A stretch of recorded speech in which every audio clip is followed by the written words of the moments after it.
What is going on, everybody? Welcome 32 it. This is TJ Wingert with another episode of Beyond the Tape. And well, folks, it's been a minute since we did a 3-round mock draft. The last few weeks, it's been 2-round exclusives, but since you're stuck with just me, I felt it was only right to give you an extra, 37 picks to talk about. So we're going through 101 selections, a lot of names, a lot of player to team fits to talk about. Let's waste no time, and let's jump right into it. I won't shock anyone when I say Cam Ward is going to be the number 1 overall pick in this mock draft. The Tennessee Titans need a fresh start under center. I think that comes in the form of my quarterback 1 this year, Cam Ward. If you're going to put your neck on the line for one of these quarterbacks, the top of the draft, say, hey, this guy has the potential to be my face of the franchise. He could alter the trajectory of our franchise. I think Cam Ward has the traits to be able to be that guy. And that takes us to Cleveland Browns at 2. This is kind of where the draft really starts. I'm going to go Abdul Carter. We'll throw a dart at the quarterback position at the very end of this video for Cleveland.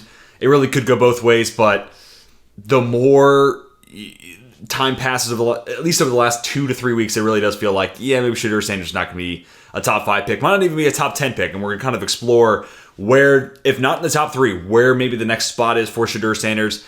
And I also do want to talk about here, it's been a common thing I've seen in a lot of different mock drafts or different podcasts that I'm listening to. Since I'm not going to go, I am going to go Travis Hunter here at number 3 for the Giants. Thought about it number 2 for the Browns. I did contemplate, for this sake, it's the Giants taking Travis Hunter at 3. Is there a world where they could trade back into the first round, taking their early second, and then partner up Travis Hunter and Shedeur Sanders? I did explore that. Browns fans, Giants fans, let me know where you would stand on that. Is it worth the extra draft capital to get Hunter plus Sanders? Or would you rather just take one of those guys, take Hunter in this instance, and draft a later round quarterback, Kyle McCord, Quinn Ewers, Jalen Milroe, Tyler Shuck, insert name here. Let me know your stance on that. I've been seeing that a ton over the last week. Could the Giants and the Browns trade back in the first round and partner up Hunter with Sanders? I think it's a cool idea. I didn't want to do that for today's mock just because I have been seeing that a lot, and I don't want to be too quick to jump on that. But all that said, again, I am going to go Travis Hunter here at the number 3 overall pick. Abdul Carter to the Browns gives you one of the best pass rush tandems for the next 4 years that the NFL is going to have. Travis Hunter to the Giants. I know they have some okay pieces at the wide receiver spot. Wan'Dale Robinson, solid slot player. Darius Slayton, just willing to be a Giant forever, it seems, and they're paying him pretty solid money. Just what an interesting relationship the Giants and Darius Slayton have. That being said, I think Travis Hunter's an upgrade at that position, certainly, and I also think they could use some help at corner. We're still waiting to see Deonte Banks figure it out. So, one size fits all. I've kind of been pounding the table, corner, and then you can kind of control his usage on offense. He's also a special receiver, so whatever they decide to do here, I think it is warranted. All right, let's get on to the New England Patriots here at 4. And you hear Mike Vrabel say, hey, we see Will Campbell's left tackle. And now it's kind of hard to think that if it's not Hunter or Carter available at 4, it certainly kind of feels like it's going to be Will Campbell then for the New England Patriots. If they view him as a left tackle, that's really the only obstacle I think stood in the way of them drafting someone like Will Campbell at 4. So if they see him as a tackle, let's explore those possibilities. I have a very fun mock draft put together for the New England Patriots. All right, on to the Jacksonville Jaguars. Another chalky pick. I'm not worried about the arm length. I still see Mason Graham as a blue chip player. He's the number 4 player on my big board. This is the one spot the Jags have yet to address so far this offseason. I think they're doing it in a big way here with Mason Graham. All right, this is where I'm going to upset some people, but I want to explore some different possibilities here. Can't always go Ashton Gene T at 6 to the Raiders. And I have an idea at running back top of the second round. Don't worry. I'm going to go Jahdae Barron. Last pick in the first round made by Pete Carroll in Seattle was Devin Witherspoon, so don't tell me he won't take a corner this high, because he has one pick higher than this. Witherspoon's arms were a little bit longer, but a slider build, there were concerns about that. Should he go in the top 5? What does that mean for his career longevity at a frame that way? So I'm not worried about the short arms here for Jahdae Barron. I think Patrick Graham is a very versatile defensive coordinator. He wants to vary it up between zone coverages as well as sprinkling in man coverage. And I think Jahdae Barron, especially with the variety of zone coverage you can play with this guy, cover 3, put him in a flat, and cover 2, cover 4, of course. Let this guy just be your top end, your number one coverage guy. And this is a team that finished last in the NFL in coverage grade using PFF numbers there last year. So yeah, the run game needs to get better, but also the coverage unit needs to get a whole lot better. And the depth of the running back group is certainly deeper than it is at corner. And we've certainly already explored, GT here at 6, corner the top of the second round. So just kind of want to play with the order of what I'm doing here. I personally love the 3 guys that I got to the Raiders here. So Raiders fans, let me hear what you think about Jahdae Barron there at 6. Does he add that secondary? Is it worth the add at the number 6 overall pick? And then stick with me for the next 2 picks. I think you're going to dig it. Let me know what you think about these 3 selections as a whole. All right, Jets are next up here at number 7. I'm going to go Armand Membu. I think this just solidifies that offensive line. Olu Fashanu, Armand Membu, all-time, name combination there. That's your bookend tackle tandem of the future. And also, we'll see what this Justin Fields thing looks like. I think Aaron Glenn's going to install confidence into Justin Fields that no team or franchise has yet. Because you could say Mike Tomlin and the Steelers, but after 6 games, they were willing to turn it over to Russell Wilson. So, I think Aaron Glenn's going to be the guy, the voice of confidence that Justin Fields is needed at the NFL level. Throw in the fact that, you throw Armand Membu there at right tackle, you could have some really fun run game stuff on that right side with AVT and Membu right there. I think that's an awesome way to complement Justin Fields and also just raise the floor of this offense with his rushing ability and this type of an offensive line. Carolina Panthers, I'm going to stick with it. I'm going to go Jalen Walker. Now, again, the Frankie Louvu comp is one that Jordan Reed's thrown out there. I think that's a rock solid one. I think Washington used Louvu as a blitzer more than Carolina, which he also noted today actually on X. But that being said, there's nothing to say that Carolina can't, learn from their sins of the past, so to speak. So I would love to see them get a younger, a cheaper version of a very similar player, and then learn from that mistake, utilize him as this agent of chaos, blitz him from both sides, from both spots, both as an edge rusher, send him as a blitzer at the off-ball spot, force offenses to figure out in these sim pressures, is he dropping, is he coming? Rush him off from both edge spots. I think there's a lot of potential to be had there. Stunts and twists, this guy's going to be a monster as well just because of the athletic profile. He's a coach's kid too. There's just a lot to like there about Jalen Walker, a top 5 player on my board. Then to the New Orleans Saints here at 9. I'm going to go Shamar. Actually, I thought about going Shamar Stewart. This is where we're going to have Shedeur Sanders come off the board. Again, thought about having to be Shamar Stewart and exploring how far Sanders could fall. Could the Giants, in this case, trade back into the first round? But didn't want to do that for today's mock, maybe next week. But I'm going to go Shedeur Sanders here. You look at the quarterbacks that Kellen Moore has worked with, outside of Justin Herbert, Dak Prescott, Jalen Hurts. There's some similarities for what Sanders does well to where those guys win. Not the athlete of a Jalen Hurts, and I think there's probably a little bit more arm talent overall in Dak Prescott's game than Shedeur Sanders, but he's a decent amalgamation of those guys and the ability to win with timing and win with accuracy as a passer. I think that's there. You also could still, I know there's the Derek Carr restructure, you could still cut him and save $20 million post June 1st, so don't rule that out either. Or you might just have a team that's like, oh shoot, we were the team left without, a chair at the end of the musical chairs. We need someone. So I still don't rule it out. There's also a world where, especially considering the offensive line Shedeur was battling with and, I should say playing with, but, they didn't do him really a whole lot of favors this last 2 years, but, especially 2 years ago was really, really rough. Got a little better this last year. But it's still not a great offensive line, all that to say. Maybe there is something to be said about, hey, New Orleans is kind of in this overhaul period. There's some pieces that they're trying to figure out who's the long-term guy there for New Orleans. Maybe it makes sense to sit him for a year and then year 2 turn it over to him, and just let him sit behind Derek Carr for a year. I don't know, just wanted to explore this possibility, and I do think if he gets outside the top 5 and you're the Saints, right, I didn't need to move up to do this. We have a very complicated cap situation year over year. Now we have a chance to kind of reset that with a rookie contract quarterback. I don't know, Saints fans, let me hear what you think. I think there's a lot of similar traits for what Kellen Moore's done with guys like Dak Prescott and Jalen Hurts here. I think Shedeur Sanders, he could view him as a good fit for his offense. That takes us to the Bears here at 10. This is where Ashton Jeanty comes off the board.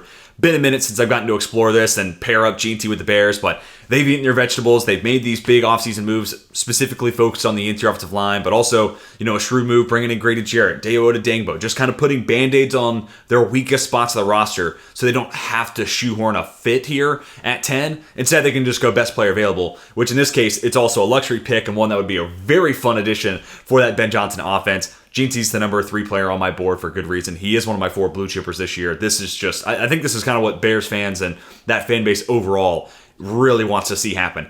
I do think, Caleb Johnson, Quinshon Judkins, Travion Henderson, take your pick.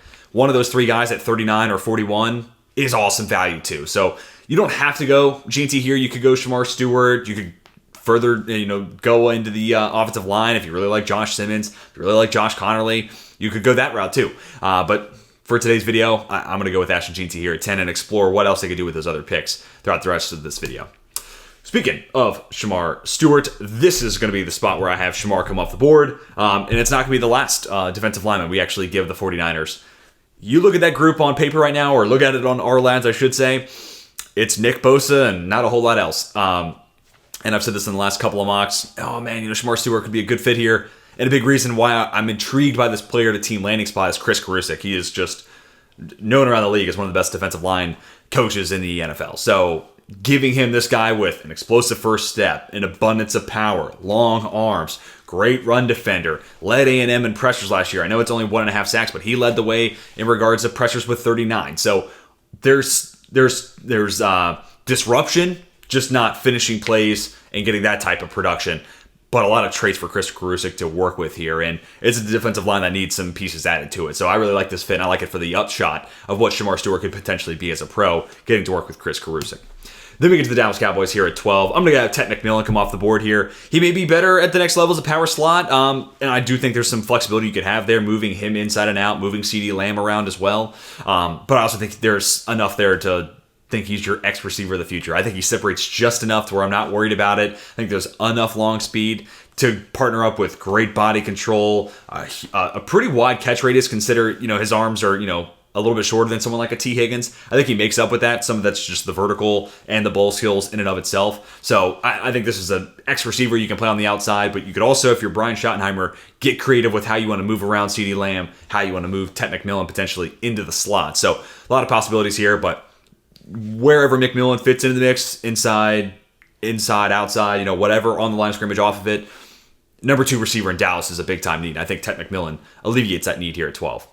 To the Miami Dolphins we go. I'm going to go Will Johnson here. I just think a 1-2 punch of Jalen Ramsey, Will Johnson, that is just, that'll fire you up. There's a lot of different spots to go here. I think Kelvin Banks is a fantastic fit. We've explored that. I'll always, make a case for my guy Walter Nolan here, my IDL2. I think that's kind of your Christian Wilkins replacement a year late.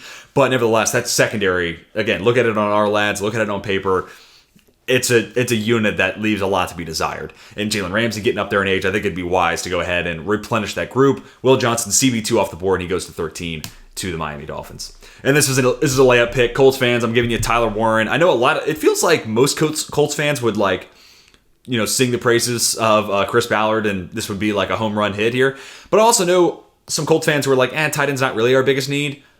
I think especially after free agency, I would kind of look back at that and say, yeah, I think it is actually. So Colts fans, let me know what you think, biggest need. In a perfect world, what position would you get here at 14? You don't always want to draft for need anyways, but, bringing in Charvarius Ward, Cameron Bynum, I think that solidifies the secondary enough to where we could address that a little bit later on.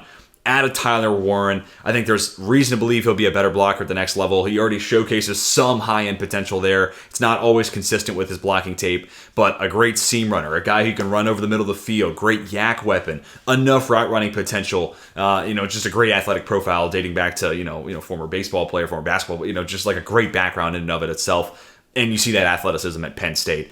And now you're basically giving Anthony Richardson and Daniel Jones no excuses. There's no shortage of weapons there in Indianapolis if they were to get Tyler Warren there at 14. All right, to the 15th overall pick. I'm calling my shot a little bit here. I'm not saying this is like predictive, final, like set it in stone, it's going to happen. Because I do think Donovan Ezra-Oku's an option. Mike Green's certainly an option. If Jalen Walker makes it here, I think they would love that. But I'm going to go James Pierce Jr. I can't help but think about Raheem Morris and his time with the Rams. That last year he was there in LA, and his willingness to drop Michael Hoyt into coverage. So of the guys available, I'm like, yeah, well, James Pierce not only has like the athleticism, but the fluidity. He also has the experience. Tennessee would have him do the same thing from time to time. Throughout his tenure there with the Vols. So I feel like that's the guy that most gives Raheem Morris what he's looking for. Yes, a guy with double-digit sack a year type of potential, but when I need him to drop into coverage, who's the athlete that could do that and hang in space? I think that's James Pierce Jr. So I have him ranked below Mike Green and some of the other guys that are available, like Donovan Ezra-Oku as well. But there's something about the Raheem Morris and, the flexibility and the different ways you can use James Pierce Jr. that I think that might be a good fit, and that might be their guy there at 15. Well, we'll see.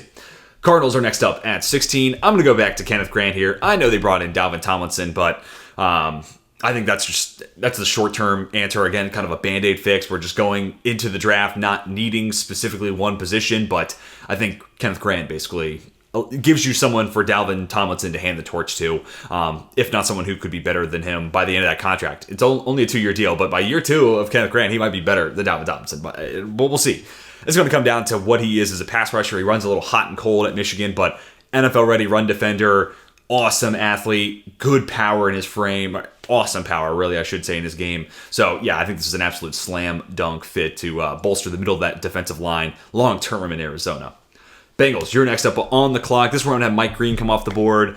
They just need, even if they keep Trey Hendrickson, they just need one other guy that can win consistently. And Mike Green, whether it's the first step, it's the bend, it's the wide range of spin, the swim move, cross chop. I mean, this guy has got a deep bag of pass rush moves on top of awesome athleticism. If not for shorter arms, he'd be even higher in my edge rankings. And that's kind of a cheap knock against Mike Green because he's still pretty high on my big board, which we should be releasing that in a video here pretty soon. So if you're looking forward to that, drop us a like, leave us a comment, let me hear it down below. But Mike Green, let's simply put, top 20 player on my big board. So, I wish I could even have him even higher, but, the arm length is just kind of that tiebreaker when you look at him versus someone like a Shamar Stewart or a Jalen Walker or an Abdul Carter for me. But still an awesome player right around this spot on my big board. So good value there for the Bengals and an awesome complement opposite of Trey Hendrickson. All right, to the Seattle Seahawks. I'm going to go Nick Emmanwori. I kind of hate Emmanwori going above the guy I'm going to have go here at 19 just because I think one's, significantly better football player and one is significantly higher on my board than the other. But, there's a lot of hype and there's a lot of love for Emmanwori, and that's, kind of the battle of doing these mock drafts. It's somewhat what I think is a good fit based off my analysis, how I view these players. But it's also reading the tea leaves and, trying to figure out who's the player, fit for that team, where have their draft, tendencies taken them, and who might fit that bill. Nick Emmanwori, man, there's a lot, there's a reason, there's a lot of people saying it, it's kind of Kyle Hamilton, but with, freak athleticism. And then you think about Mike McDonald being the defensive, honcho there, calling the shots. It's kind of hard not to get excited about, like, okay, well, Nick Emmanwori in that role, playing the slot, playing in the box, being this versatile chess piece for a Mike McDonald, okay, I can buy into that. I like Jalen Walker. I'm not quite as high on, like, Nick Emmanwori. He's in the 50s right now on my big board. But that being said, there's so much boom potential for both those guys in the right defensive scheme. And if you're going to sell me on Nick Emmanwori as a first rounder, Mike McDonald is definitely one of the places where you could look at and sell me on. That's the place. That's the guy who knows how to utilize him the best. And that would be one of the places where I'm like, okay, let's see where this goes. I won't hate the pick too much. I'll give it some time. But like I said, I can't see a world where he's a better football player than Jahad Campbell. Just me, just kind of where I'm at. So that's kind of where I struggle with this. But, I think, a lot of Seahawks fans have told me they're content with their linebacker situation. And, I think Tyrese Knight was better than I thought he would be as a rookie. And I also think, Ernest Jones did a lot to, kind of hold down the fort. He was a kind of stabilizing presence once he got there in Seattle. I don't know why the league keeps bouncing him around. I don't know what the Rams and Titans are thinking, but he's just a good football player. But then you get Jahad Campbell here at 19, who I think is just objectively better, but, maybe the Seattle Seahawks just don't view linebackers a need. And then you get to Tampa Bay, who it's like, yeah, this is absolutely a need. You got to get a guy next to Levante David as their long-term fixture. He's a great asset against the run, but also can fly downhill, be utilized as a pass rusher for a team that's looking for some extra pass rush juice. Move him around, give him some edge rush opportunities, but also let him be a blitzer from the off-ball spot. And also a good athlete. I think you see that when he drops into coverage too. So, it's just slam dunk fit. This is like absolute floor for me with Jahad Campbell. I just cannot see him getting past Tampa Bay here at 19. To the Denver Broncos, and I feel like I've said this a couple times, I feel like second round, Travion Henderson would be a slam dunk fit. He actually won't make it to the Broncos in their second round selection, so this makes this one even easier. I'm going to go Amari and Hampton. I know they drafted Audric Estime, but imagine someone who can be that physical downhill runner, but does it at an even bigger size, and he's way more explosive and has more long speed to offer.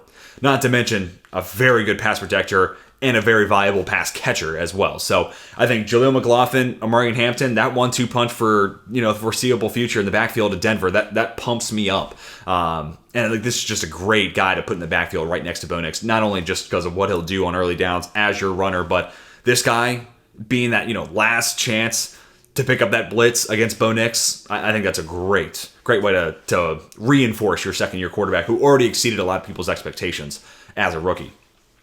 Pittsburgh Steelers are next up here at 21. A lot of really interesting fits here. I'm going to go Walter Nolan. I do think interior defensive line is something they have their eye on. Part of it is just, Mike Tomlin every year at the Senior Bowl, man. He just gravitates towards those one-on-one, defensive line, drills, man. And Walter Nolan, speaking of the Senior Bowl, if he was on the field, there was no one quicker off the ball than Walter Nolan. You can see why. Former 5-star recruit, great athlete. The Steelers just lost Larry Ogunjobi. He signs a 1-year deal in Buffalo. And then, long term, Cam Hayward's still playing great football, but how long can you expect him to continue to do that? So I like this both for the immediate, backfilling Larry Ogunjobi, absence on that defensive line now. And I think Nolan just, at this point, could even just be a better player. Ogunjobi just does a specialized role at this point, so kind of hard to compare versus a guy who I think does a whole lot more against the run in Walter Nolan. But I also think Keanu Benton, Walter Nolan, that's a awesome 1-2 punch on the inside long term for the Pittsburgh Steelers. And then they could just, base 3-4, they could just find a nose tackle, maybe it's Jamari Caldwell later in this draft, maybe it's someone else in the years to come. But I don't mind having those 2-3 techs. We can find a nose tackle for the future. But then you get into those nickel, sets, and it's those two guys rushing from the middle. If you're a Steelers fan, that's got to be pretty exciting. I know it's a strength already for this team, but sometimes you got to keep a strength. And I do think Rodgers is going to be coming to Pittsburgh. Thought about Jackson Dart here at 21, but we did that in the last mock, so I'm trying not to be overly repetitive here. And we're going to take a swing at the bat at quarterback a little bit later on in this mock.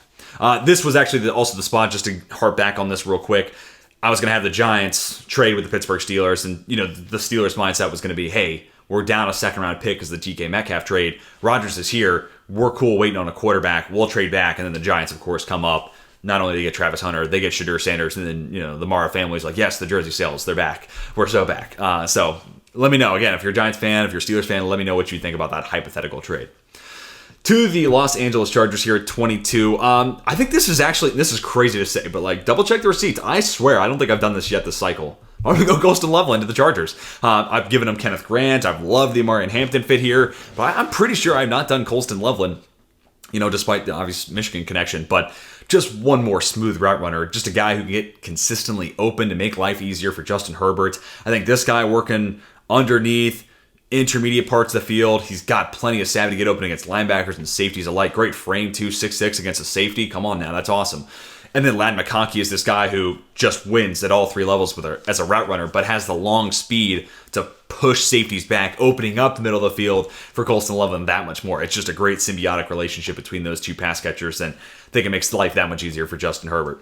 All right, to the Green Bay Packers. Now, I know, and this is not my final predictive mock draft, so I have a little bit of leeway to do this, but this is probably just lighting a pick on fire, if we're being honest with ourselves, because it has been since 2002, since the Green Bay Packers have drafted a first-round receiver. But I'm going to go with Matthew Golden here. I just think taking the volume of Christian Watson and just dropping that into Matthew Golden, I think that's a slam dunk.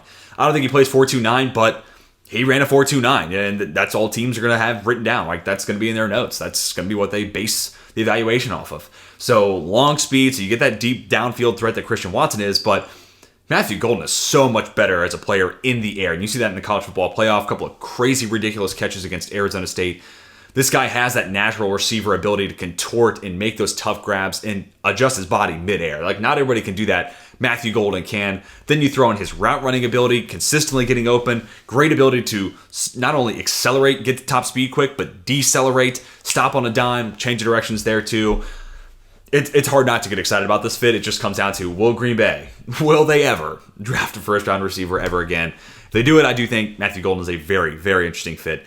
I have other receivers like Burden and Egbuka ranked higher, but if you're taking out Christian Watson in his role, I think Golden is probably the guy that most closely resembles what you wanted in that offense. So I'm going to go with Matthew Golden there at 23. All right, Vikings. They're next up on the clock here at 24. Look at Malachi Starks. You just lost a very, versatile and dynamic safety in Cameron Bynum, college corner, played some nickel, played some box safety, played some free safety. Malachi Starks brings all that to the table and then some. So love this addition to that secondary. Harrison Phillips can't play forever too, so they have some younger guys that I think they like. Josh Metellus is definitely a piece that I think they're going to keep around. They re-signed the other safety this offseason, not for a whole lot of money, but with letting Cameron Bynum go, I think Malachi Starks and his flexibility too for a Brian Flores defense that's going to move pieces around. Malachi Starks is kind of like the glue. He can kind of fit in and do whatever Brian Flores needs him to do. So really, really like that fit. All right, Houston Texans. Speaking of Emeka Egbuka, I'm not going to stop. I think we can get this team into your offensive line reinforcements. Later on in the draft, Cam Robinson, a solid Band-Aid fix there at left tackle for a year. And then Titus Howard, I assume, at left guard. And then you're going to let Blake Fisher hopefully take some steps forward at right tackle. We'll see. It's going to come down to him and his development. But, drafted last year, and it kind of drafted higher than I thought maybe he would be, despite, I'm a Notre Dame fan and I like Blake Fisher. But he still went higher than I thought. But that signals to me, hey, Nick Caserio believes in this guy. So let's get some reinforcements to that wide receiver room. No guarantee Tank Dell comes back to be the same guy. And if it's not him, then it's Nico Collins kind of fending for himself. And really the magic of this pairing is like Nico Collins, you leave him man coverage, he's going to win. Like it's not if or when, he is going to win. So I guess it's more when he wins. Poor phrasing on my part. But then Emeka Egbuka, he does a lot of different things well, but the main thing is like this guy's got great football IQ and he finds a soft spot in zone. So you got a guy who's going to trump man coverage just about every time, and then a cerebral football player who's going to be a zone buster. Like whatever you throw at CJ Stroud, he's got a guy for that, So I really do like that pairing there in Houston, plus 2 years of built-in experience and chemistry between Stroud and Emeka Egbuka. All right, to the LA Rams. I'm stealing this one from Matt Miller. Look, if Jackson Dart's going to go in the first round, I think the Steelers, sit behind Rodgers. Maybe I could come around to that because I do need to get a long-term guy for that position. But that being said, like the Rams, like if he's going to go in the first round, the Rams are the fit for me. Let him sit for a couple years behind Stafford and Jimmy Garoppolo for a year. Let him learn from Sean McVay. Put him in another offense that Lane Kiffin against college defenses is like almost playing NCAA on like easy mode sometimes. And it's not quite that easy for Sean McVay at the next level, but like if you were going to find someone who could get you there, McVay is definitely one of the first two names that comes to mind. I assume the other is going to be Kyle Shanahan. So love this fit. You don't have to force him on the field, and it's a good long-term investment for a team that, second year now where they've had a first-round pick, and then before that was that long gap. I think this is a good way of using that first-round pick, buying into a potential Matt Stafford succession plan. So I like that fit a good amount. Let's get on to the Baltimore Ravens here at 27. Interesting fit here. I think Kelvin Banks Jr. is a better fit for a zone blocking scheme, but nevertheless, solid wingspan, and I think there's enough play strength to fit inside a guard. So I'm not worried about this. And really, that's kind of what I'm looking at here. I've been saying Kelvin Banks is a left tackle, but at the same time, like Ronnie Stanley, it's a 3-year deal. He's battled a ton of injury history. So I'm kind of looking at Banks in this situation as my starting left guard / Ronnie Stanley injury contingency here. So kind of one size fits all here, kind of serves multiple roles there for the Baltimore Ravens. And they'll also, they get Tyler Linderbaum pulling out in front of Lamar Jackson, so they'll utilize the movement skills Kelvin Banks Jr. has. And that's really kind of the magic of the Ravens. It's, they have schemes and things that they truly believe is fundamental pillars on offense and defense, but they're also willing to change and adapt and grow based on who they have on their team. And that's, why they're always picking somewhere here in the mid to late 20s, it feels like. Let's get on to the Detroit Lions. They're next up here at 28. I have Donovan Ezra would be the pick here. He would just be he'd be an awesome Detroit Lion. Long arms too, and I think he's a solid run defender too. So I think he is a pretty good complement opposite of Aiden Hutchinson. But good first step, natural bend, plus the leverage and the long arms. Man, I'm a big fan of Donovan Ezra, deep bag too, coming off a very productive year at Boston College. The Lions need to find a complement opposite of Aiden Hutchinson. Someone's going to fall into their lap, it feels like. Is it Michael Williams? Is it Donovan Ezra? Is it James Pierce Jr.? Options are very, very good if you're the Lions, but Donovan Ezra would be like top of the list, like best of potential options, and we made it happen here in this mock draft. Sticking at the edge spot, that's where I have Michael Williams go to the Washington Commanders. I've been talking to a lot of Commanders fans. They're looking for a guy who can play all three downs, gives you pass rush upside, but also a guy who can be some reinforcements as a run defender. Michael Williams is definitely going to be that as a run defender. And I think Dan Quinn is, he's a good defensive mind. And I think if there's going to be a guy who can kind of see through, Michael Williams, a lot of 4-eye, not a whole lot of stand-up edge rush opportunities. You get a little bit at the end of 2023, that very last game. Okay, that's maybe the game to look at and to buy into what he could be as a pass rusher. I can see Dan Quinn being like, yeah, it's in him. They just didn't let him do it. So I can see him buying into that. Plus, again, looking for some additional run defense reinforcements. Michael Williams brings that and then some. To the Buffalo Bills. I don't think I've mocked this one yet, but I'm going to go Derek Harmon. I've had some Bills fans who don't like Walter Nolan there. I think Nolan is just the better player to Harmon, but Harmon is a little heavier set, and I fundamentally disagree that Walter Nolan and Ed Oliver are the same player. I really don't see that much at all, and also Oliver a good bit lighter than Walter Nolan. But nevertheless, Derek Harmon, a little heavier set. Thought he really picked up as a run defender after the first couple of games because, against Boise State, and part of it's actually GT's an alien for sure. But there are a couple moments in the game where like, really, Harmon's kind of getting driven off the ball there. I think he was kind of adjusting to his weight, right? Like he lost a lot of weight coming from Michigan State, going to Oregon. But then by like fourth, fifth game on, rock solid run defender. And part of it too was like learning to play with Jamari Caldwell, and those two really, I would love to see a world where those two could continue to play on the same defensive line. Kind of the Jared Verse, Braden Fisk chemistry. Could we get that with Harmon and Caldwell? Because NFL team would certainly benefit from that. But I'm going to go Harmon here. I think he does bring that run game reinforcements next to Ed Oliver, while also giving you a guy who good burst off the line of scrimmage, varied hand usage, powerful hands, good punch behind that. And just brings a lot of experience too, and he's kind of added to his bag over the last year at Oregon as a pass rusher. So I like this as a nice compliment there on the inside next to Ed Oliver. Kansas City Chiefs, they're up here at 31. This is just, if he's there, if Connerly or Simmons are there, at this point, yeah, why not? I do think they could go like a Tyreek Williams or someone like that. Maybe there's a corner they fall in love with. Maybe there's extra edge rushers. Karloff is coming off a good year, but still waiting to see it from FAU. So maybe they still look defensive line, but I think if Simmons or Connerly are there, just go ahead and draft a first-round guy, and let's see where it goes. Simmons has left and right tackle experience. I think the left tackle tape's much better. But nevertheless, you got Jalen Moore to kind of fit in there and play right now. Then maybe that gives Josh Simmons the time to rest and rehab and fully recover from his season-ending knee injury against Oregon. And then maybe going into year two, you decide, hey, Jalen Moore is going to flip over to the right side and replace Juwan Taylor. Or, hey, he's an expendable asset. Or, you know what? Sweet. We got a great swing tackle option. We love that. Josh Simmons is ready to be our left tackle. So a lot of different ways it could play out, but this is just solidifying that position for years to come. And if not for the injury, if Simmons kept up his level of play against Oregon twice and Michigan and these Big Ten schools that he would have gotten to play against, he's OT1. My kind of holdup is like Simmons was great, but against lower level competition, and that's kind of the best thing we have to go off of, and it's the most recent thing we have to go off of. So he's still a top 25 player on my board. Still really like Josh Simmons, but it's just like, where would my risk appetite kick in for him? When would I want to take the shot on Josh Simmons and what he could be? Anyways, moving on, let's get on to the Philadelphia Eagles. Our Super Bowl champs are going to take Nick Scorton. This is your Josh Sweat replacement. 256 pounds, I think it's a great weight for him.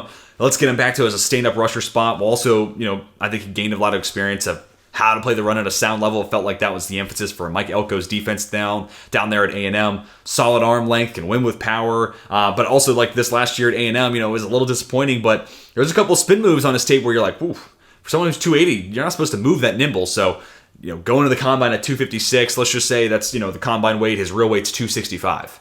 My point stands. If he's got a couple spin moves that make me say, ooh, 280, I didn't know you could move like that.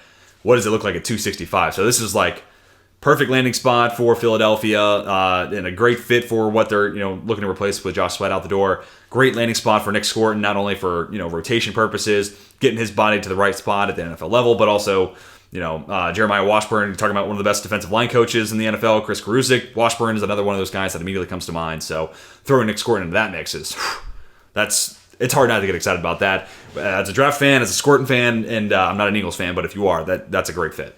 Rookie. It's all about rookie talk in fantasy football right now. So why not go use all that knowledge to do something other than a mock draft? Chris Jimino won $8,000 with just 2 teams last year, and each draft took 5 minutes. That's pretty good ROI. You can start doing rookie drafts for money today on Fast Draft. The Origins tournament is live. It is the place to go and monetize your knowledge of rookies and use your favorite player profiler host promo code for a $25 deposit match. Now let's go start drafting faster. Second and third round, I'm going to pick up the pace here and just kind of go one sentence synopsis. I'm going to have Josh Connerly be the pick here. Jedrick Wills still a free agent, so left tackle spot up for grabs there in Cleveland. Josh Connerly, an ascending prospect. I'd be willing to take a shot on him at the top of the second round, most certainly. Then we get to the New York Giants at 34. Another guy that slipped out from the offensive line group, Tyler Booker. I think he's a great gap scheme fit. Plug him in there at left guard, where I think they can certainly do better than John Runyon. That's a home run hit right there for me and the New York Giants at 34. Tennessee Titans, I think they could use a slot and an X. We're going to alleviate the slot knee right here with Luther Burden. Great yards after the catch ability. You saw Cam Ward take huge steps in the right direction this year, partially, I think, just because of his own maturity. But also, he finally had a safety blanket option. I think Luther Burden could be that for this Tennessee team, as well as 4.4 speed, can push the limits and get deep down the field. A couple of great slot fades on his tape this year, and I think that could be the type of role that Brian Callahan, former OC in Cincy, he knows how to utilize that slot receiver. Had a lot of great years and a lot of great production from Tyler Boyd. Burton's certainly a different player, but he knows how to get production out of that slot position, so I like it a good bit as a fit there in Tennessee. All right, to the Jags here at 36. Corners, a big spot where I think they can use an improvement. Let's go give them this multiple ball of clay, Chavon Ravel, size, speed, ball skills. Those are all boxes that if you're telling me that guy's available in the second round, sure, let's go sprint the card in. To the Raiders here at 37, as promised, this is where we're going to go. Running back, I'm going to go with my running back 3, Quinshon Judkins. I think he was more creative and crafty runner in 2023, but even in 24, you see a killer stiff arm, a great athletic profile for someone who's 220 pounds to run what he did at the combine is fantastic. And again, like I said, vision between the tackles, that stiff arm, the ability to turn that speed almost into power as a runner. We normally say that about pass rushers, but he gets a full head of steam, and man, he is just hard to get your hands around. So love that. And of course, familiarity with the Chip Kelly offense, who is now the signal caller on the offensive side for the Raiders. New England Patriots, my oh my. I gave you Will Campbell, and now I give you the number 1 X receiver I know you're looking for, Jaden Higgins. You want a guy that can work the middle of the field? Not going to find many better in this class at doing just that than Jaden Higgins. That's that big body, like Mike Vrabel at the combine talking about, I need a guy who, with a big catch radius to take away some of these, errant throws or, kind of passes that are a little off the mark or to make life just a little bit easier. A big body target for Drake May. All of those things are true about Jaden Higgins. Next up, the Chicago Bears are first of 2 second-round picks. Like I said earlier, I know they have Grady Jarrett, but that's a 1-year deal, and I do think TJ Sanders would be a fantastic player to have learned from Grady Jarrett and be that next guy up whenever Grady Jarrett, calls it quits, doesn't come back to Chicago, whatever the case may be. New Orleans Saints here at 40. In the first round, I've liked the fit of Ted McMillan to give them that guy who can work underneath, work the middle of the field.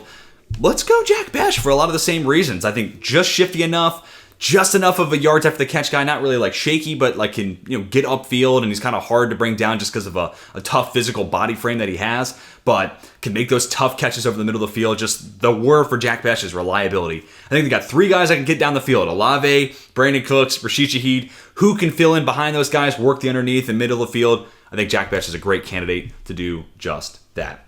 Here at 41, I'm going to give the Chicago Bears more defensive line help. Again, I know Dayo Odedingbo, but that's a 1-year contract. I'm going to go Landon Jackson here. I think an NFL-ready run defender, but with really nice athletic traits and also a great frame and then arm length that makes you think, okay, what could we develop this guy into as a pass rusher? And with the built-in, Montez Sweat, Dayo Odedingbo already being there in Chicago, I think you give Jackson the time he needs to kind of learn and grow. And maybe by year 2, year 3 of this rookie contract, you might have something really special there for a second-round pick. Jets are next up at 42. I'm going to have Tyleik Williams be the pick here. You could go Darius Alexander and use him as this flexible piece, kind of John Franklin Myers replacement, move him up and down the line. John Franklin Myers replacement a year late, that is. But I like Tyleik Williams in that 4-man front. Let him be the 2-gapper, space eater, run defender. Free up Quinnen Williams to let him be one of the best pass rushing interior defensive linemen that he already is in the league, but I think Tyleik Williams makes him that much more singularly focused on that and that much more efficient at that specific role. All right, here at 43, I don't know how I let this happen, but Gray Zabel fell to the second round. And, hey, look, sometimes we see that where, like, hey, winner of the Senior Bowl, but then, they end up still kind of going where you thought maybe before that event. And sometimes they're big-time risers at the Senior Bowl. It just kind of varies year to year. And I could still see where teams are kind of like, Zabel, there's a couple other guys we like more. Maybe someone does, especially for the Giants earlier. Tyler Booker's just a better scheme fit for them because they run more gap than zone. So that's going to be the guy they lean on. Maybe a team likes the guard tackle flexibility of Donovan Jackson. It's just going to vary team by team. But, man, for the Kyle Shanahan, wide zone offense there for the 49ers, whether it's guard or center, that's an awesome fit. So, yeah, like I said, either left guard right next to Trent Williams and they kick ass together, or that's your center of the future. I personally like Zabel at center, but if you want to go the Mike Tice route, which he recommended on Football 301, great football podcast for you, make him be your guard, cross-train him, in practice at center. If you want to do that with Zabel, totally cool with that. All right, to the Dallas Cowboys. Look, I know they've done some work at running back, but I don't look. Well, also, let's start with Javonte Williams. It's a 1-year deal, and 2, I'm also the guy who, like, when it comes to Miles Sanders, not really going to buy into that. 2 years ago, I had 5 fantasy football leagues, and each and every league, my last pick was Chuba Hubbard, and I kind of reaped the benefits of that towards the end of the season and crunch time there. Won a couple of fantasy leagues almost because of Chuba Hubbard. I don't want to say single-handedly because that move, but it was definitely a big part of the equation. And it's just because call me a Miles Sanders hater, I guess. So I don't think Miles Sanders stops you from going Travion Henderson here. Javonte Williams is a solid pass catcher, but I think Henderson brings even more there. He probably is the best pass protector, him or Hampton to me. Taj Brooks in the mix too. Best pass protecting running backs in this class too, which is awesome. Dak Prescott coming off an injury, certainly want to keep him upright. And then also just brings more juice, more explosive ability than those two guys they already have on the roster. So yeah, I don't think those two moves stop you from going Travion Henderson at 44. And then here at 45, a sneaky need that I feel like I've neglected in a lot of mocks for the Colts. I'm going to go Demetrius Knight Jr. I'm going to go linebacker there. EJ Speed out the door. So I think next to Zaire Franklin, can we get one more guy in the mix? Demetrius Knight's a really, really fun player. And it could be him or it could be the next linebacker. I think they could both work. Just come down to, does Lou Anarumo blitz his linebackers a lot? I can't think of a time where he has. Bengals fans, let me know if that's the mix, or Colts fans, if you've done your deep dive on Lou Anarumo. Let me know, because I just don't personally remember him being a guy who wants to utilize his blitzers or his linebackers as blitzers all that often. So I went Demetrius Knight there, and then in turn, I know Raheem Morris is willing to do that. So I think Carson Schwessinger is actually a fantastic fit. Again, you could just flip these two picks, and I'd be totally cool with it. They are my linebackers 2 and 3, so I like them both a lot. I just think of Lou Anarumo, Raheem Morris, I think Morris is more likely to utilize his middle linebackers as blitzers. Look no further than Dearness Jones, right? And then Morris is out the door. The Rams decide to move on from him. But while Jones was there and Morris was there, that last year he was a Ram, 6.5 sacks.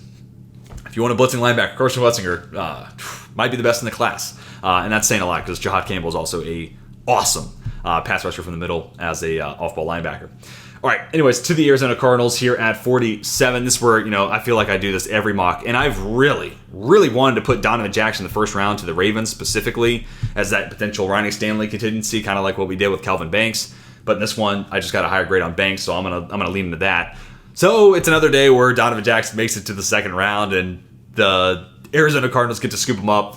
Ohio State offensive line coach, now there's the offensive line coach in Arizona, so built-in chemistry, and also a hole there at left guard. So it's a fit and a match made in heaven in my eyes.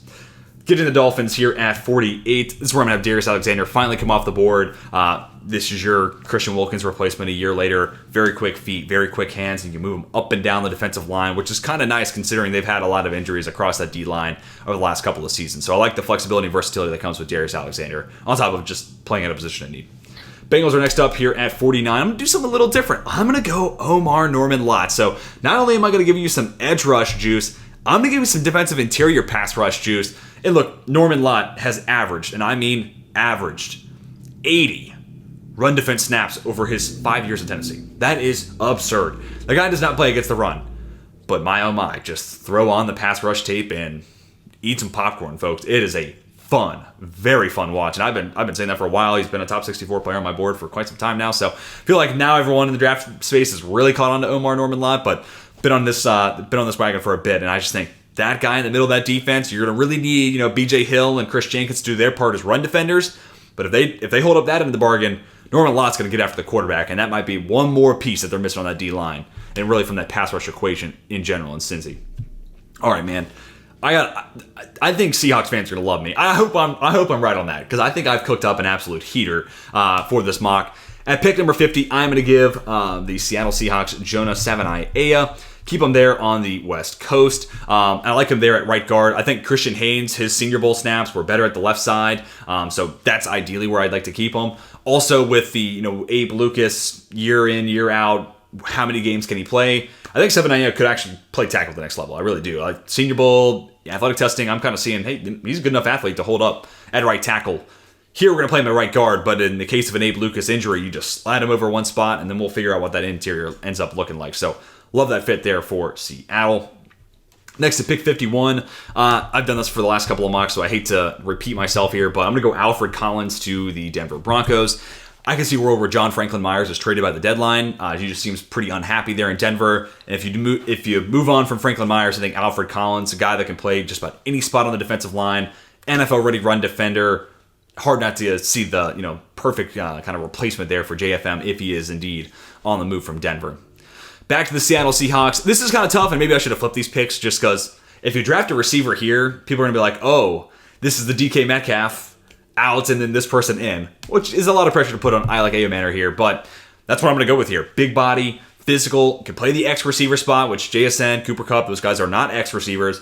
Ayomanor can line up in the line of scrimmage. 4'4", 440. That's the long speed we're looking for on top of being 6'2". And that's just kind of the one thing they're missing. They don't have that field stretching type. Maybe it's Matthew Golden in the first round. Maybe it's Isaiah Bond in the third. Or it's, Kyle Williams maybe. Or someone like that. Someone who can take the top off the defense to open up the underneath and intermediate parts of the field where JSN and Cooper Kupp want to do their work. So I think Ayomanor serves that same purpose, but again, low 4.4 speed, great frame, can play on the line of scrimmage as well, which is another big win for why I like that fit. All right, now back to the Tampa Bay Buccaneers. We went Jahad Campbell in the first round. I don't think you stop there. I think they could still use more pass rush juice. Hassan Reddick's a one-year fix. Braden Swinson. I think he's an okay run defender. Really, I think the arm length comes into play there and kind of stabilizes that. It's not too big of a weakness. And that's part of the reason I got him ahead of Uman Mielen. I think he's just a little bit more consistent as a run defender. But Swinson, man, good first step, those long arms, and just a great ability once he turns the corner to flatten and close on a quarterback. So this is your third and long packages, man. This guy is going to be your drive killer. So I love that fit there for Tampa Bay and certainly checks a box in an area of need. Then we get to the Green Bay Packers at 54. I would have loved to have Trey Amos come off the board earlier, but just not the way it kind of played out. I had teams addressing other positions of need. Amos is my CB4, late first round. If you're the Bills, I don't hate it, So big time fan of Trey Amos, and I think he's made some strides in zone coverage. So no matter what Jeff Hafley wants to do, if he wants to go back on his roots, play more man coverage, Trey Amos absolutely fits that. Or if he wants to stick with more zone coverage stuff, I think Amos is taking the steps in the right direction to be a solid NFL starter in that type of scheme as well. Long arms, good ball skills, good athlete, good eyes. Really, I think that's kind of where, even if it's a zone-heavy defense, he'll figure it out. Also, I still hear people calling him Amos. I talked to the man. I got it directly from the source. Straight Amos. So, just in case anybody's wondering why I keep calling him Amos, I heard it directly from the source. That's how you say his last name. Chargers, you're next up here at 55. I'm going to do something a little different. I'm just going to give this team an absolute monster against the run. I'm going to go CJ West. This is as high as he's gone in any of my mocks, and it's a little high for where I have him ranked, but nevertheless, feels like he's got a ton of fans around the league and certainly building up a lot of media hype as well. And when it just comes to hey, how can we replace Poona Ford? Well, shoot, yeah, you're going to be hard-pressed to find someone who does it better than CJ West. You could convince me I need to flip who I have the Chargers taking in the third round and CJ West here and flip which one goes in the second, which one goes in the third. But Chargers fans, I'll let you decide. Which one do you think is more deserving of being that second rounder? But I think CJ West, great run defender. That's how you replace Poona Ford. All right, Bills are next up at 56. This is where I'm going to have Princely Uman Mielen come off the board. So we got that running mate for Ed Oliver, and now I want to just have Uman Mielen be, the contingency for, dare I say, when, I hate to say that, when Joey Bosa gets hurt, Uman Mielen just becomes the next, hey, he's not great against the run, but this guy is going to be our, 3rd and 10, go pin your ears back, go get the quarterback. So this is that pass rush reinforcements in the instance of a Joey Bosa injury, or otherwise. I think those two could be awesome on the field together, and maybe condense Greg Rousseau inside. So this team is going to be one of the best offenses in football. Teams are going to be playing catch up. You can't have enough defensive line, pass rush talent. Derek Harmon, Princely Uman Mielen, we're working towards an improvement across the board for that D-line. Panthers are next up, and at 57, I'm going to give them Jalen Noel. This is one of my favorite players, one of my favorite interviews from my time down at the Senior Bowl. Adam Thielen's reliable, but I just think whether Noel's playing the Z or he's playing in the slot, field stretching ability for days, awesome ball tracking, but also I think shifty enough. I think there's reason to believe he's going to be a better yards after the catch guy at the next level than he was at Iowa State. Not a whole lot of force missed tackles, but he's a very shifty player and a very electric athlete, as evidence of his combine testing. So I think there's reason to believe that he'll be even better in that regard at the next level. This is some great dynamism to throw into a room that already has Jalen Coker, who I'm a big fan of, as well as Xavier Legette, who hopefully starts making strides in year 2. All right, the Texans are next up here at pick 58, and here we go. Tate Ratledge. I'm giving him the mullet, but this is that interior offensive line reinforcements that I'm talking about. Slot him in at one of those guard spots and reap the benefits. If Titus Howard is at left guard, let's put Tate Ratledge at right guard. Awesome combine testing. He's probably, honestly, he might be a little bit more of a zone scheme fit, and I think they're going to run more gap now, but I also think there's enough play strength and pure power in Ratledge's game where it's not a liability of a fit at all. The Ravens are next up, and I'm going to give them an all Notre Dame safety tandem, and really my idea here is Marcus Williams caused this team to reshuffle and rearrange the pieces on the chessboard so much that what if we just put it all right back, right? with Marcus Williams, he's gone. Xavier Watson. Why don't we get the best, one of the best pure free safeties that college football has had over the last half decade?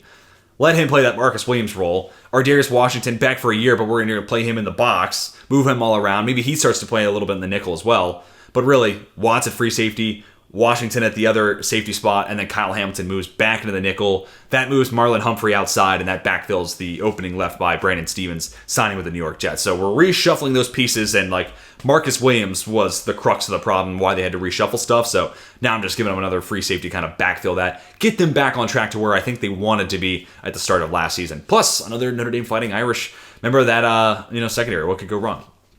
All right, the Detroit Lions are next up at 60. I'm going to go Wyatt Milam here. I just think, Graham Glasnow, Frank Ragnow, two guys that have battled a lot of injuries. Glasnow, both those guys getting up there in age. Glasnow's played guard and center specifically for the Detroit Lions. So I would draft Wyatt Milam. And also, I don't rule out the opportunity that Wyatt Milam could be this team's center of the future. So kind of like what I said earlier about Zabel, if you want to make him your backup guard but also cross-train him at center, I'm totally here for that. So this is your kind of Glasnow and Ragnow contingency built into one. But I also think he's a Dan Quinn guy. He was a great interview at the Senior Bowl. So I think he fits in with their culture as well as gives them, the backfill that they need at that left guard / center spot for years to come. Next to the Commanders at 61. Maxwell Hairston, I think he'd be a great scheme fit.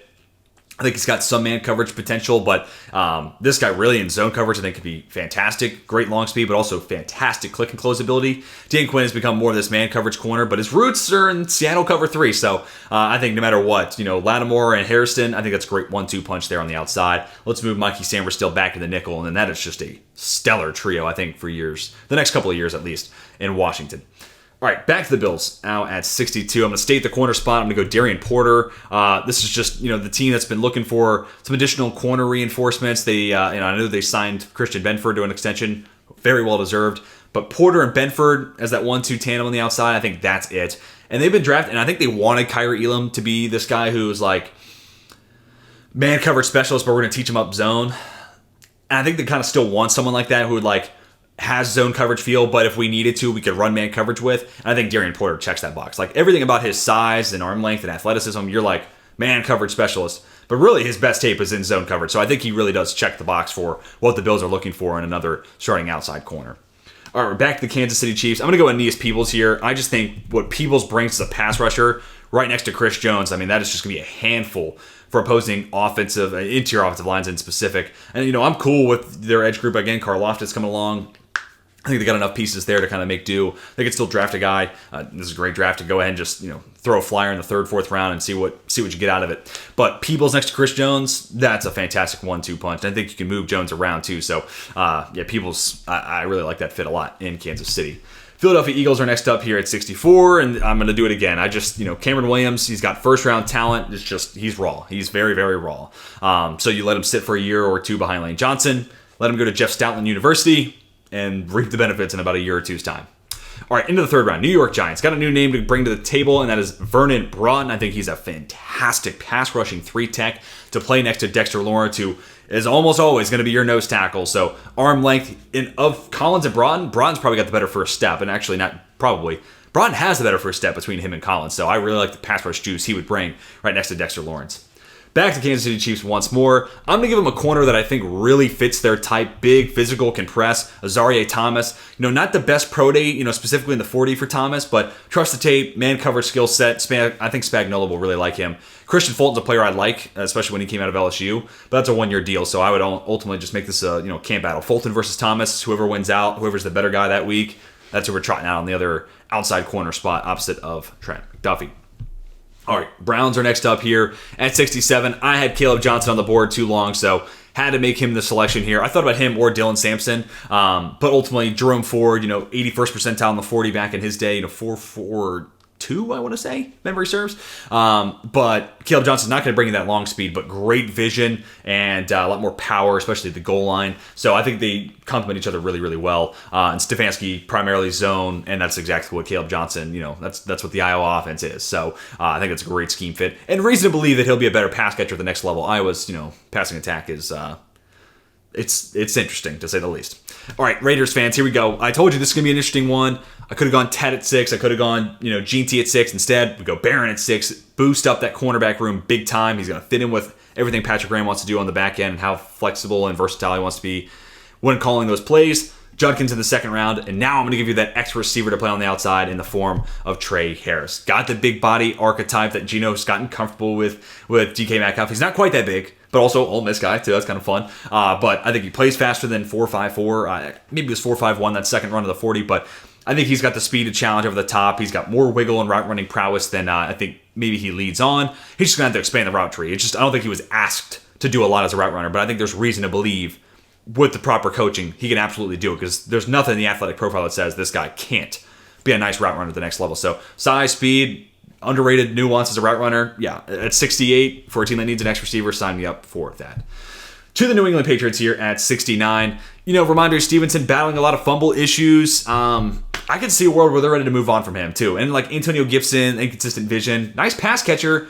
I almost feel like Cam Scatterboo is kind of like the perfect amalgamation of those two, right? Like ability to run between the tackles, great contact balance, but also Scatterboo is not really going to cough up the football. He had some fumble issues with Arizona State, but I think that's mostly just a product of like he runs hard. Like there's not a run where Cam Scatterboo is not trying to run through someone. I mean like literally body through body. Like Scatterboo is a violent runner, and sometimes he'll let a play go on for too long, but I don't think that's going to be really an issue. I think you can get that coached out of him. But also a really nice pass catcher, too. So if you're trying to phase out Antonio Gibson, I think Cam Scatterboo brings a lot of that to the table as well. So Patriots fans, let me know what you think about Cam Scatterboo there at 69. The Jacksonville Jaguars have yet to go safety, and I definitely think that's a spot where they can get better. So not only getting corner reinforcements, but I'm going to give them safety reinforcements in the form of Kevin Winston Jr. He is my safety, too. I love the 2023 tape for Kevin Winston Jr. Dalton Wasserman, when he was on the show, said it as well.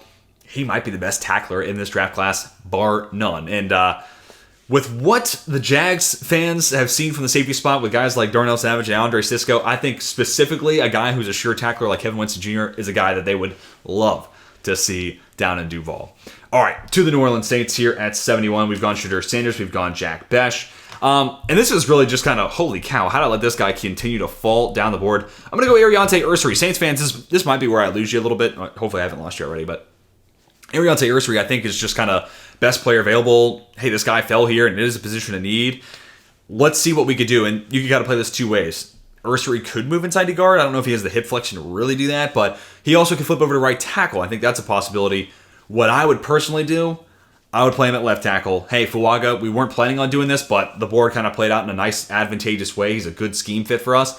Fuaga, now you're going to move back to right tackle where you played in college. Trevor Penning, it hasn't worked out at tackle, buddy. Get ready to learn guard. And ultimately, I think that might be the best thing for. And Fuaga was a solid left tackle, but he might get that much better going back to his college native position. So I'm kind of shocked that he fell this far, Ariante Ursary, that is. But it really kind of works out for the Saints. And the way I think Penning is a guard at this point. I think we've seen that he can't hold up a tackle. Fuaga could be even better at right tackle. So how you shuffle the pieces actually, I think, makes that offensive line even better in New Orleans.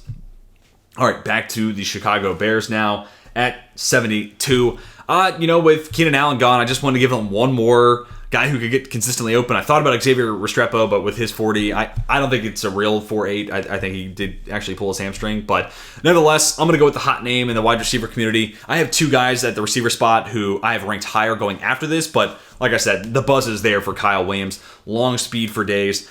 I think he can play inside and out. He's going to be a Z or a slot. He's not going to play on the line of scrimmage, but can play him inside and out, move him or DJ Moore into the slot. You get a lot of different mismatches there, and just a guy who's going to get consistently open. One of the best route runners in this class, super explosive coming out of his breaks. It's hard not to like Kyle Williams' tape. Does come from a smaller school. I'm not quite as high on him as others, but I definitely think the third round hype is warranted. And now you got three receivers deep all over again with Rome, DJ, and Kyle Williams. We're not going to let the offense fail in Chicago. That's for damn sure. New York Jets, you're next up here at 73. Another couple of guys. I don't know how these guys fell into the third round because I love Mason Taylor and Elijah Arroyo. Two guys that are both in my top 64 on my big board, but somehow I let them fall in the third round. I think Jets can absolutely use an upgraded tight end, and if Mason Taylor is just going to fall into your lap at 73, don't think twice about it. Thought about going Elijah Evero here, honestly. Elijah Evero, LOL. Elijah Arroyo here for the Carolina Panthers at 74. But I'm going to let the JT Sanders, experiment play out. He was my tight end 2 last year, so big time JT Sanders fan. So instead, here at pick 74, I'm going to go ahead and just take the shot on Benjamin Morrison. Another guy that could go way earlier than this. It's just going to come down to where the teams are and what his medical says. But I don't think you let Mike Jackson take you away from the upside of Benjamin Morrison. And if anything, Mike Jackson gives you the perfect reason to draft Benjamin Morrison. If it doesn't work out, Morrison can't stay healthy, you've already got a guy that you just gave a 2-year contract to, which, by the way, it's like for $5 million a year. It's not an expensive contract. That's fine corner 3 money. So if Morrison works out, you're totally content with moving him to CB3 and letting Morrison and J.C. Horn, potential awesome man coverage corner tandem right there, be your guys in the future. But again, if it doesn't work out and you can't stay healthy, you've got a guy in Mike Jackson. It's not going to cost you someone you're expecting to start day one. So I like that a lot. And it's just a situation where I think Carolina's got the room to take the boom bust chance. 49ers are next up here at 75. Like I said, not done going defensive line. And furthermore, not done with the defensive line from Texas A&M. This last year for Shamar Turner was not great. But he was playing banged up and literally was on his way to the Senior Bowl and found out he had a stress fracture. Was literally about to go play through it. So, yeah, he was banged up this year, and they also moved him more primarily on the inside. But I think ultimately just move this guy around. Defensive end, defensive tackle, move him all around. Really high-end athlete. And go back to his 2023 tape. If you're looking for a reason to buy into Shamar Turner, it's in 2023. I just like this guy as a kind of a cure-all, a glue piece for that defensive line there in San Francisco. And like I said earlier, for Shamar Stewart, who we took at 11, that's going to be the other fun thing. If this were to play out, the Shamar Turner, no, Shamar Stewart, no, I meant Shamar Turner, actually. That's going to be a fun game we get to play now with the 49ers. But like I said earlier, it's Nick Bosa, not a whole lot else. So 2 picks really on the defensive line, I think is what it's going to take for the 49ers to get that unit back on track. All right, here at pick number 76, for the Dallas Cowboys, I'm going to give them Ozzie Trapilo. I'll just be honest, I'm not a big Terrence Steele fan. I don't think he's been worth that contract, so the sooner we can move on from him, I think the better. And I think Ozzie Trapilo opens that door, and I think Ozzie should definitely go somewhere here in the 3rd round. All right, next up, we're back to the New England Patriots at pick number 77. I haven't gone edge rusher yet, so I'd be curious from a Patriots standpoint. If you're a Pats fan, let me know of these edge rushers who you most would want. I think Josiah Stewart would be an interesting Josh Uche replacement, so I did consider him. But I'm going to go Jordan Burch, man. Big, physical, and strong edge rusher. And when he gets to rush out of a 2-point stance, he looks like an NFL edge rusher with the speed off the line of scrimmage and the power he can generate it with it. I think he's a really fun addition. I know you got Keon White, Harold Landry's there too, but I don't think Harold Landry stops you from going ahead and adding some more guys into that room too. So I like the speed to power potential there with Jordan Burks, and I think he could be a really nice add opposite of those 2 guys like I mentioned with Landry and Keon White. All right, next up, the Arizona Cardinals here at 78. I'm going to go with Chris Paul Jr. I just think Akeem Davis-Gaither, Mac Wilson Sr., they're okay. I think Chris Paul Jr., or Pooh Paul, really I should be calling him, is worthy of a 3rd-round selection, and love the sideline-to-sideline speed, love his willingness, especially at 6'1", 225. This guy, no one told him he's that big, or, that small. I put in air quotes because I wish. But no one told him he's that size, because this man is relentless and has no fear going downhill and taking on blocks, both against the run, but also as a pass rusher, more so against the run. But I also think there's some pass rush upside there, potentially in the right usage though. So like him as a potential long-term replacement to those 2 guys currently on the roster in Arizona. All right, to the Houston Texans. I've been dying to get this team some interior defensive line reinforcements. I think Derek Harmon would be a fantastic 1st-round selection, but instead I'm going to go Josh Farmer, bull in a china shop with 36-plus inch arms. Love the power, good first step. Love the arm length. I think this is a really nice multiple ball of clay for DeMeco Ryans to get his hands on. Indianapolis Colts. We've gone Tyler Warren, Demetrius Knight. This is going to be the spot where I'm going to have Jack Sawyer come off the board. I do think they could use one more guy there. I know they got Samson Ebukam, but he's on the last year of his deal, so I could see Sawyer being the long-term replacement. He's also just like a lunch pail guy. Just get him in the mix, right? And I think that's just one. They could use one more guy there, whether Ebukam, Kwity Paye, and you lost Dayo Odedingbo, so who's that 3rd guy? I think Jack Sawyer, throw him in that rotation. Not the world's greatest athlete, but I think better of the 2. Short arms, I get it, but just throw on the tape, man. Good power. Started batting passes out of nowhere in the college football playoffs. It's just, I trust the tape. And here at 80, you're willing to take a shot on a guy who maybe isn't the creme de la creme of athletes and doesn't have 99th percentile arm length. You're just going to trust the tape here, specifically at pick 80. All right, back to the Bengals. This is where I'm going to have Elijah Arroyo come off the board. I know it's a 3-year extension for Mike Gesicki, but go look at Over the Cap or Spot Track. You can see there's no significant guarantees for Mike Gesicki. They could trade him at the deadline for all they care, or it could just be, hey, after 1 year, we're going to go ahead and just reap the benefits of like $4 million in savings. See you later, Mike Gesicki. And this also pains me because I am an Eric All Dynasty owner. I just made a trade midseason. I got Justin Fields and Eric All in a trade in my Dynasty league. So this kind of hurts me as an Eric All believer, but he also just tore his ACL again. So ultimately, that was the problem with Eric All as a prospect. Could he stay healthy? And he just retore that ACL. So that's unfortunate. So I would just go with Elijah Arroyo here. He's also just a better prospect. As much as I liked Eric All, Elijah Arroyo is the better prospect. So I like that fit there at 81. And ultimately, I think he's just Mike Gesicki who could play in line for this team. All right, we're on to pick number 82. And just, oh my goodness. We're not even done yet. We got another pick coming up here for the Seattle Seahawks. And another guy I liked coming out of the draft was Olu Oluwatimi, but Jared Wilson is just a better prospect. So very similar line of thinking there like I had for the Cincinnati tight end situation. Jared Wilson's a fantastic scheme fit for Clint Kubiak. Plug and play option there at center. Absolutely love that selection. Pittsburgh Steelers, I'm going to go with my quarterback 3, but Steelers fans, you tell me. Is it Will Howard? Is it Jalen Gabriel? Is it Jalen Milroe? I could definitely see the Milroe of it all. I could see Kyle McCord. I could see Quinn Ewers. There's really a lot of guys I think do fit as a potential, hey, Aaron Rodgers, if he's only here for a year, who do we pass the torch to? I'm just going to go off my board, Tyler Shuck. Now, I know everyone's going to be like, but he turns 26 in September, and you're going to ask him to sit a year? Yeah, I think it's fine. If he ends up being a perfect succession plan from Rodgers, and you get him from age 27 to 37, that's 10 years of him being a starter. I think we can make it work. So I'm going to go Tyler Shuck, but Steelers fans, let me know. If the board were to play out this way, and this is the scenario, and they are going to draft a Rodgers potential successor, who would you want it to be? I'd love to hear those thoughts. Pick number 84. I'm going to give the Tampa Bay Buccaneers Marcus Bowe, I really should say. I see Bowe as a center, but I also think he could be guard and hold up just fine there. So Ben Bredeson currently slotted in as their starting left guard, and I would like to change that. And I think Marcus Bowe makes that possible. All right, to the Denver Broncos at 85. I'm going to have JT Tuimoloau be the pick here. You look at their edge rushers, Nick Bonito, Baron Brown. They got a couple of smaller guys, to say the least, in that edge room. Or not Baron Brown, he's in Arizona. But still, you look at the Drew Sanders. A lot of smaller guys there at the edge spot, and I don't know necessarily you want playing every rundown. JT Tuimoloau, long arms, plenty of power, very stout against the run, so I think he's the perfect guy to complement the guys currently on the roster in Denver. We're going to stick at the edge spot here for the Los Angeles Chargers. I'm going to go back to the Michigan connection, Josiah Stewart. I think he would be a perfect third edge rusher for this team. Khalil Mack, Tuli Tuipulotu, they're your every down players. Tuipulotu, really solid second year. Really looking forward to seeing what he could be as a full-time starter now in LA. And then Stewart, it's the third guy behind that, coming in on those NASCAR packages. Absolutely love that fit. To the Green Bay Packers, this one's tough because Velton Jenkins can play center. I think, honestly, they got a good starting 5. But I'm just going to give them a developmental tackle. I've seen a lot of Packers fans who really don't want me going offensive line. But maybe here in the third round, I haven't gotten the chance to do it this late in the draft. I'd love to hear from Packers fans. Would you want to do that?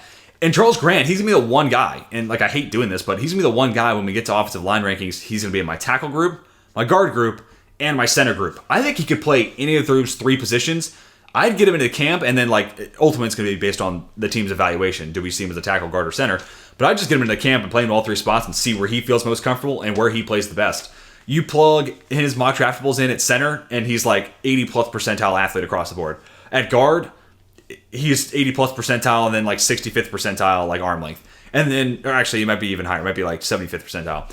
But he's got 34-plus inch arms. So if you wanted to play him at left tackle, I'm totally cool with that as well. So, in this spot, I'm kind of just telling myself, this is kind of my Mike Renner pick too, so shout out to a friend of the pod, Mike Renner. I would almost bring him to camp and let him sit behind Rasheed Walker, and if Rasheed Walker ever starts to get a little unsteady there at left tackle, maybe Charles Grant's your replacement. He's a fantastic scheme fit, and again, 34-plus inch arms. He absolutely could be a tackle the next level. Might just need to add a little bit more to that 311 pounds, but it's a guy who was listed at 300 pounds at William & Mary this year and probably was playing closer to 290, 295, so He's already bulked up and added a lot to his frame, both at William & Mary and since the start of the draft process. So, Packers fans, let me know. Would you want to go offensive line here at 87? What position would you want to play Charles Grant at if you're okay with the pick? All right, to the Jags here at 88. I'm just going to kind of go with a fun pick here. Look, I know Travis Etienne ran 4.42, I think, at the combine, but I think there's just still some more explosiveness and dynamism needed to add to that room. Sampson also ran, actually, you know what? Etienne ran 4.44. Sampson ran 4.42 at his pro day.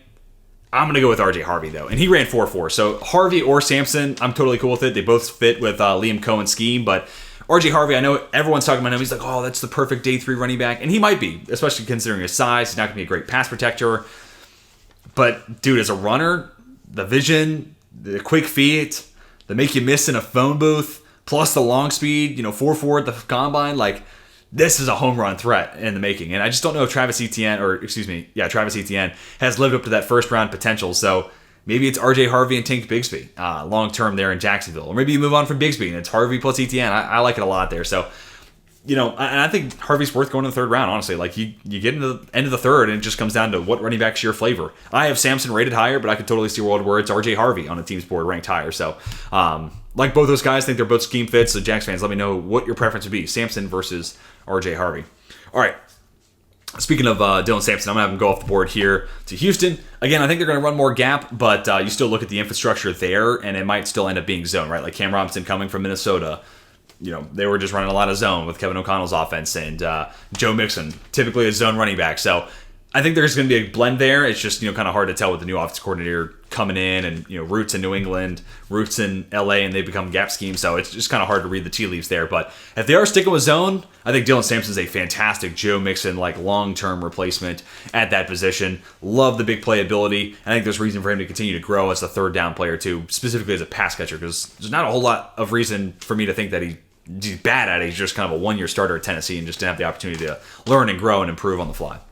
All right, to the Rams here at pick 90. I'm going to go to the cornerback room. I'm going to give him Dorian Strong. I mean, their cornerback room is rough. If Ahkello Witherspoon is slotted in as your CB1, we've got issues, buddy. So Dorian Strong, Senior Bowl standout, feisty, scrappy player, but also a good athlete, and I think can more than hold up in a zone-heavy defense too. So, but again, just kind of brings a dog to that secondary that I just don't think they have, specifically in the corner room. So Dorian Strong there is the pick at 90. On to pick number 91. I'm going to give the Ravens Jared Ivey. I know his pro day testing was far from spectacular, but kind of that Michael Bennett power rusher that I just don't think the Ravens have on that roster at the moment. So I think Ivey's a really nice compliment to guys like Odafe Owe and David Ojabo. Too many vowels running through my head right now. All right, last pick for the Seattle Seahawks. And if you missed, good Lord, I've given you a box safety, Kyle Hamilton type clone for Mike McDonald. I've given you a right guard / right tackle contingency plan, an ex receiver who can stretch the field to open it up for JSN and Cooper Kupp, and a starting center upgrade and a fantastic scheme fit at that. And now, just because, hey, why not? You could go with one of two tight ends here, Terrence Ferguson or Gunnar Helm. I'm going to stick with my rankings, Terrence Ferguson. That's an absolute plug-and-play starter there.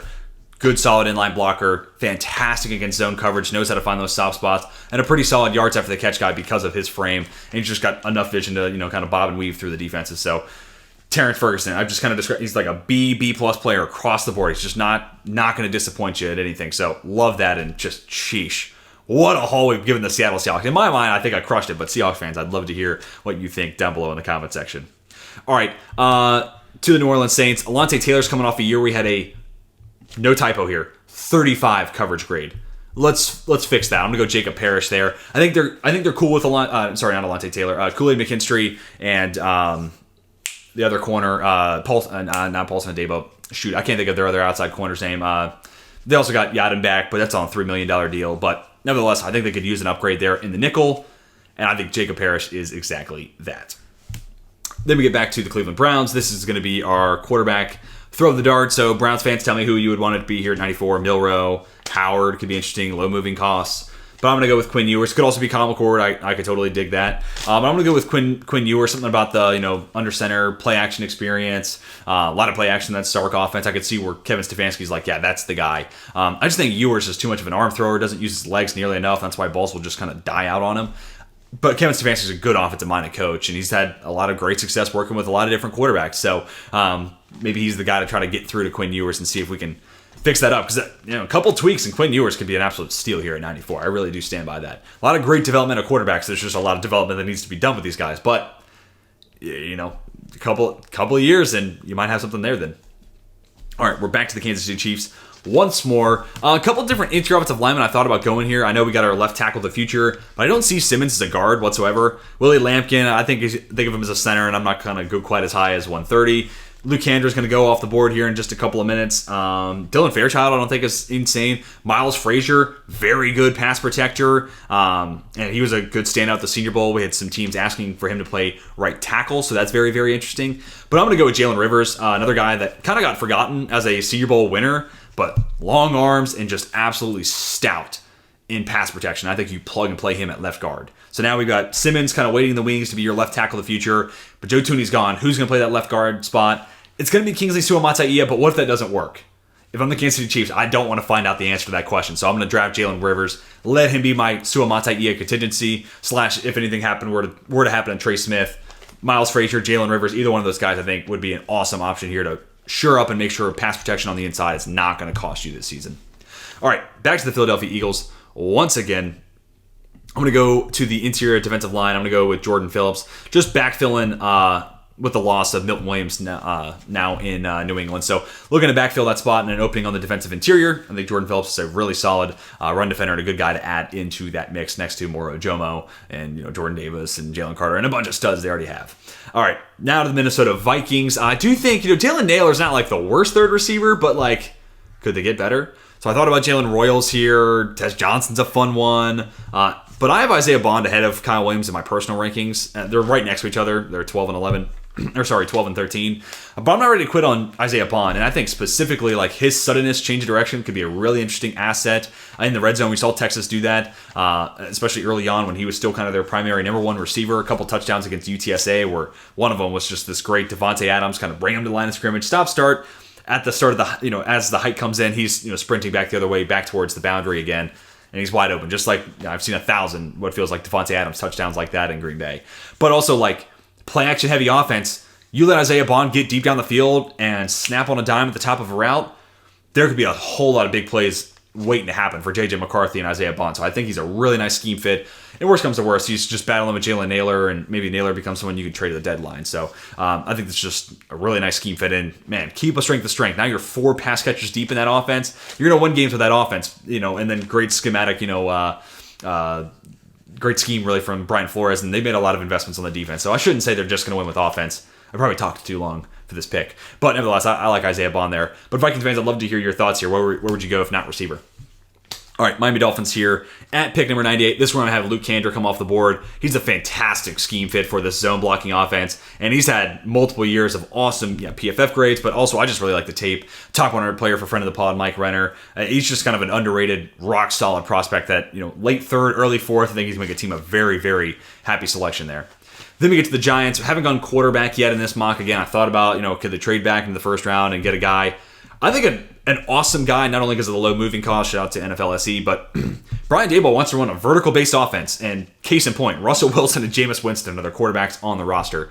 Kyle McCord really does fit with that, so Kyle McCord's, to me, a really good scheme fit for Brian Daboll wants to do, and if he ultimately wins out that backup job, Jameis Winston's set to make $4 million this year. He's certainly an expendable asset, but if that's your 3 quarterbacks, I'm feeling good about it, at least from a schematic standpoint, but I think you let Russ be the starter, let Winston and Kyle McCord duke it out, and who knows, there might be an injury midseason, and you decide, hey, Jameis Winston can fetch us a 5th-round pick, why not? Let's go trade him. We got him for $4 million, so ship out Winston, and then McCord becomes your backup behind Russell Wilson. So I like it a lot there for the New York Giants.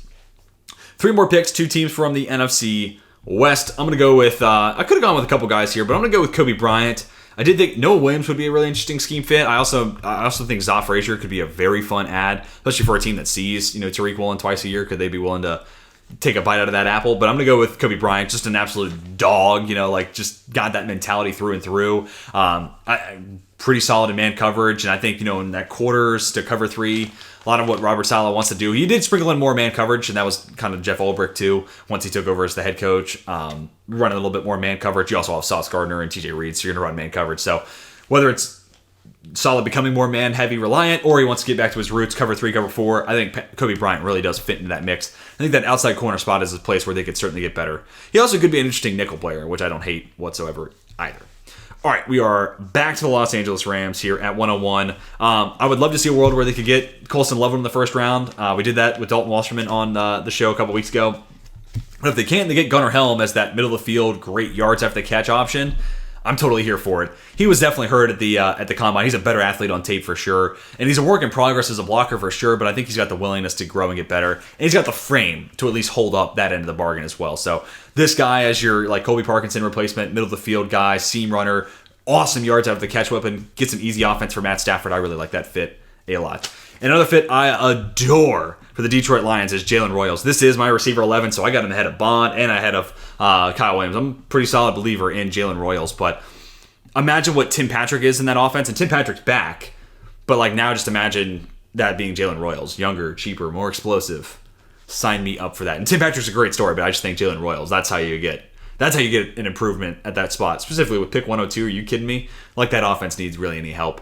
But guys, that is going to do it. Whew, that was a doozy of a 3-round mock draft. 102 picks I gave you guys. I want to hear your thoughts down below in the comment section if you're watching on YouTube. Who went too high? Who went too low? Who's your favorite team? And what did you think of the haul that I gave your squad? If you're watching on X, you can reply back to the post. I'll try to respond as much as I can. Or if you want to shoot me a DM, you can follow me and message me at TJ Wingert. My last name is spelled Wengert.